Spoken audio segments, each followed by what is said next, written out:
मैं श्वेता गर्ग, आप देख रहे हैं प्राइम टीवी। आई नजर डालते हैं देश दुनिया की कुछ बड़ी खबरों पर।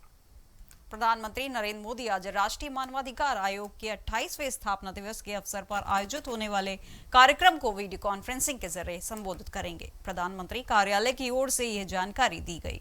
पीएम मोदी ने कहा कि मानवाधिकारों और हाशिए पर पड़े लोगों की गरिमा की रक्षा करने में राष्ट्र में महत्वपूर्ण भूमिका निभाता है। उनके कार्यक्रम के बारे में जानकारी देते हुए पीएम मोदी ने ट्वीट किया, 12 अक्टूबर को सुबह 11 बजे 28वें एनएचआरसी स्थापना दिवस कार्यक्रम को संबोधित करूंगा।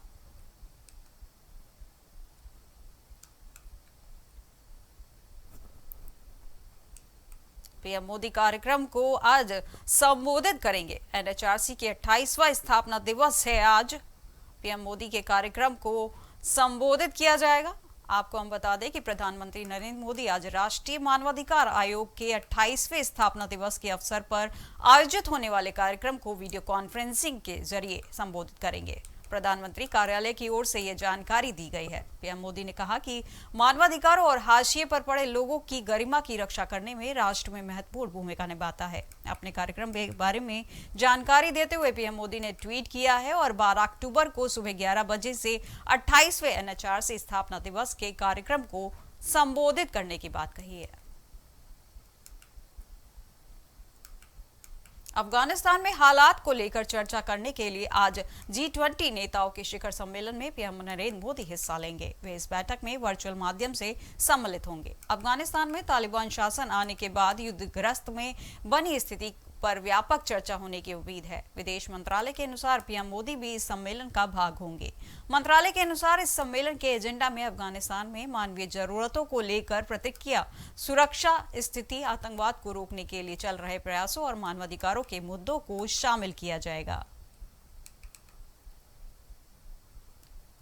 G20 शिखर सम्मेलन में हिस्सा लेंगे आज पीएम मोदी। आपको बता दें कि अफगानिस्तान के हालात पर आज चर्चा होगी। G20 शिखर सम्मेलन में हिस्सा लेने के लिए जाएंगे। विदेश मंत्रालय के अनुसार पीएम मोदी भी इस सम्मेलन में भाग होंगे और मंत्रालय के अनुसार इस सम्मेलन के एजेंडा में अफगानिस्तान में मानवीय जरूरतों को लेकर प्रतिक्रिया, सुरक्षा स्थिति, आतंकवाद को रोकने के लिए चल रहे प्रयासों और मानवाधिकारों के मुद्दे को शामिल किया जाएगा।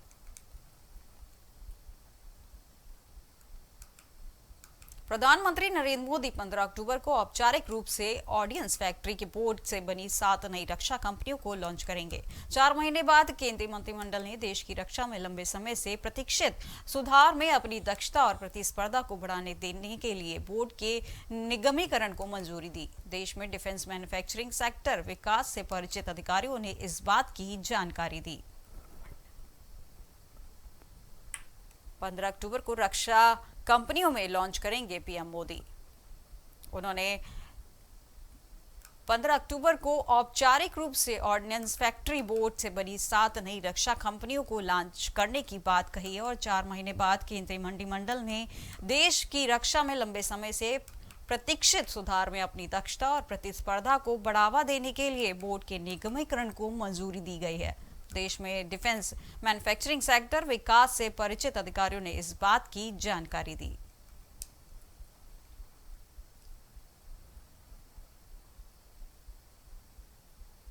उत्तर प्रदेश में 2022 के विधानसभा चुनाव में सपा अपनी मजबूत दावेदारी के लिए समाजवादी विजय यात्रा निकालने जा रही है।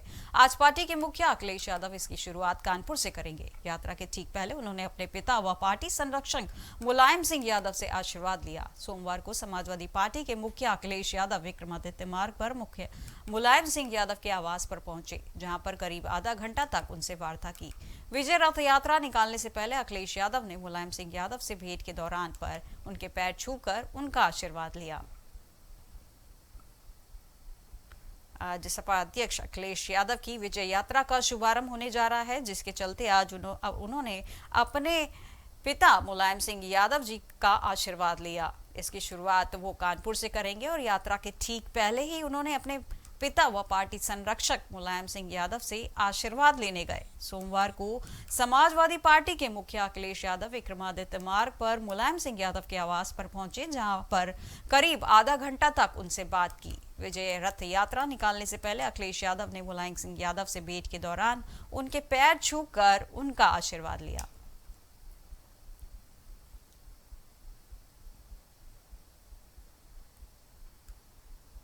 लोकसभा अध्यक्ष ओम बिरला ने पाकिस्तान सीनेट के अध्यक्ष सादिक संजरानी को लोक लेखा समिति के शताब्दी समारोह में शामिल होने के लिए भारत आमंत्रित किया है। बिरला ने संजरानी के एक पत्र लिखा है जिसमें कहा गया है कि पीएससी की 100वीं वर्षगांठ के भाग लेना आपके लिए सम्मान की बात होगी, जो भारत में सबसे पुरानी संसदीय समिति है। पत्र में कहा गया है कि इस ऐतिहासिक अवसर पर आपको भारत की संसद के अतिथि के रूप में रखना हमारे लिए सम्मान की बात होगी। राष्ट्रपति रामनाथ कोविंद द्वारा उद्घाटन किए जाने वाली पीएससी समारोह 4 और 5 दिसंबर को नई दिल्ली में आयोजित किया जाएगा। पीएससी शताब्दी समारोह में शामिल होने का न्योता दिया गया है। पाकिस्तानी सीनेट अध्यक्ष को लिखा गया है पत्र। बिरला ने संजरानी को एक पत्र लिखा जिसमें कहा गया है कि पीएससी की 100वीं वर्षगांठ में भाग लेना आपके लिए सम्मान की बात होगी, जो भारत की सबसे पुरानी संसदीय समिति है। पत्र में यह भी कहा गया है कि इस ऐतिहासिक अवसर पर आपको भारत की संसद के अतिथि के रूप में रखना हमारे लिए सम्मान की बात होगी। राष्ट्रपति रामनाथ कोविंद द्वारा उद्घाटन किए जाने वाले पीएससी समारोह 4 और 5 दिसंबर को नई दिल्ली में आयोजित किया जाएगा।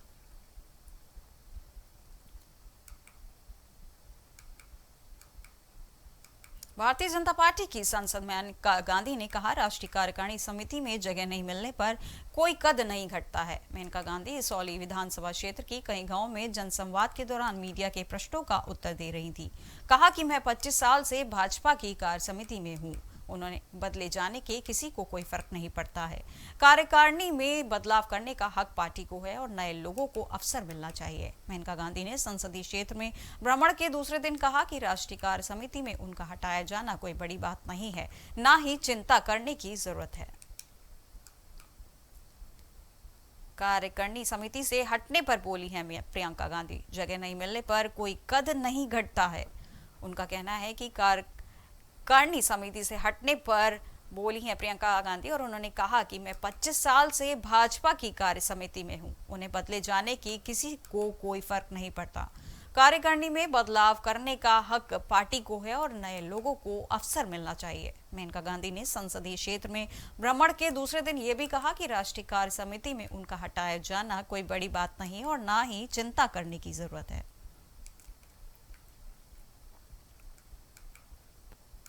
बेंगलुरु में एनआईए की विशेष अदालत ने 2016 में मैसूर कोट विस्फोट मामले में अलकायदा बेस मूवमेंट के 3 दोषियों को कारावास की सजा सुनाई गई। अदालत ने इन तीनों दोषियों को मैसूर कोट ब्लास्ट के 8 अक्टूबर को दोषी ठहराए गए थे। नैनार अब्बास अली के 7 साल का सश्रम कारावास, 3 साल का साधारण कारावास और 43,000 रुपए का जुर्माना भी देना होगा। वहीं सैमसन करीम राजा को 5 साल के लिए साधारण कारावास की सजा सुनाई गई है। साथ ही 25,000 रुपए का जुर्माना भी दिया गया होगा।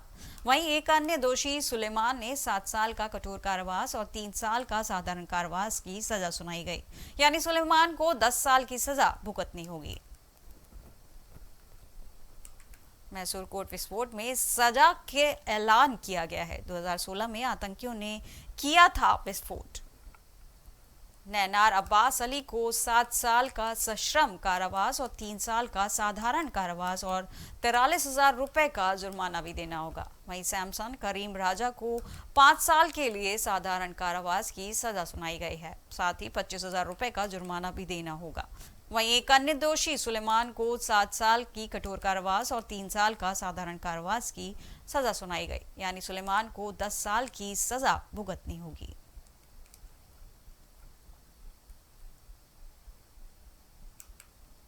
कश्मीर में अल्पसंख्यक समुदाय के सदस्यों पर हाल ही में हुए आतंकवादी हमलों के बाद जम्मू कश्मीर पुलिस ने नियंत्रण कक्ष में अल्पसंख्यक संकट हेल्पलाइन स्थापित की है। अधिकारियों ने यह जानकारी दी और जम्मू कश्मीर पुलिस ने आईजीपी कश्मीर विजय कुमार के हवाले से एक ट्वीट कर कहा कि कश्मीर पुलिस ने पीसीआर कश्मीर में अल्पसंख्यक संकट हेल्पलाइन स्थापित की है। आपात स्थिति में कोई भी सहायता के लिए कॉल कर सकता है।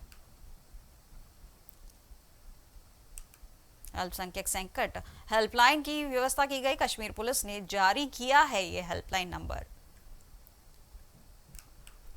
आतंकवाद हमलों के बाद जम्मू कश्मीर पुलिस ने पुलिस नियंत्रण कक्ष में अल्पसंख्यक संकट हेल्पलाइन स्थापित की है और अधिकारियों ने यह जानकारी दी कि जम्मू कश्मीर में पुलिस ने आईजीपी कश्मीर विजय कुमार के हवाले से एक ट्वीट में कहा, कश्मीर पुलिस ने पीसीआर कश्मीर में अल्पसंख्यक संकट हेल्पलाइन स्थापित की गई और आपात स्थिति में कोई भी सहायता के लिए कॉल कर सकता है। आज शारदीय नवरात्रि का 7वां दिन है। नवरात्रि में जैसे दूसरे दिन मां ब्रह्मचारिणी की पूजा से राहु के अशुभ फल दूर होते हैं, उसी तरह सप्तमी की तिथि को सरस्वती का आवाहन किया जाता है। राहु के लिए इष्ट देवी में मां सरस्वती को माना गया है। लाल किताब में दुर्गा सप्तशती के प्रथम अध्याय का पाठ राहु का अचूक उपाय बताया गया है। मां को अति प्रिय नारियल भी राहु का ही प्रतीक है। मां की पूजा अर्चना करने के लिए सुबह से ही मंदिरों में भक्तों की भीड़ लगी है। आज नवरात्र का 7वां दिन है, जहां पूजा अर्चना कर श्रद्धालु मां को प्रसन्न करने में लगे हुए हैं। जिस तरीके से प्रथम शैलपुत्री के लिए बात की जाती है, वहीं नवरात्रि में जैसे दूसरे दिन मां ब्रह्मचारिणी की पूजा से राहु को अशुभ फल दूर होते हैं, उसी तरह सप्तमी की तिथि को सरस्वती का आवाहन किया जाता है। राहु के लिए इष्ट देवी मां सरस्वती को माना गया है और लाल किताब में दुर्गा सप्तशती के प्रथम अध्याय का पाठ राहु का अचूक उपाय बताया गया है। मां को अति प्रिय है नारियल भी और मां की पूजा अर्चना के लिए सुबह से ही मंदिरों में भक्तों की भीड़ लगी है।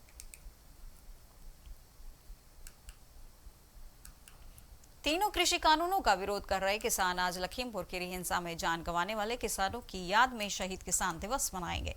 इस मौके पर संयुक्त किसान मोर्चा की ओर से किसानों को श्रद्धांजलि भी दी जाएगी। तिकोनिया में साहेबागंज इंटर कॉलेज में लखीमपुर खीरी हत्याकांड के शहीदों की अंतिम अरदास होगी। इसके लिए तैयारी की जा रही है और इस प्रार्थना सभा में हजारों किसान के शामिल होने की उम्मीद है। संयुक्त किसान मोर्चा ने लोगों से मंगलवार रात 8 बजे अपने घरों के बाहर 5 मोमबत्तियां जलाने का आग्रह किया है। संगठन में बीजेपी सांसद अजय मिश्रा के खिलाफ कार्रवाई नहीं होने पर निराशा व्यक्त करते हुए उन्हें बर्खास्त करने की भी मांग की है।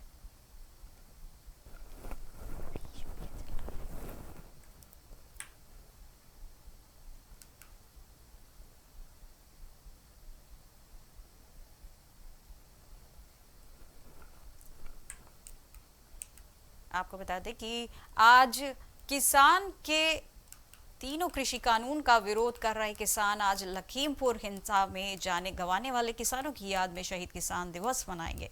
इस मौके पर संयुक्त किसान मोर्चा की ओर से किसानों को श्रद्धांजलि भी दी जाएगी। तिकोनिया में साहेबा इंटर कॉलेज में लखीमपुर खीरी हत्याकांड के शहीदों को अंतिम अरदास होगी। इसके लिए तैयारी की जा रही है और इस प्रार्थना सभा में हजारों किसान भी शामिल होने की उम्मीद है। संयुक्त किसान मोर्चा ने लोगों से मंगलवार रात 8 बजे अपने घरों के बाहर 5 मोमबत्तियां जलाने का आग्रह किया है। संगठन ने बीजेपी सांसद अजय मिश्रा के खिलाफ कार्रवाई नहीं होने पर भी निराशा व्यक्त करते हुए इन पर खास करने की मांग की है।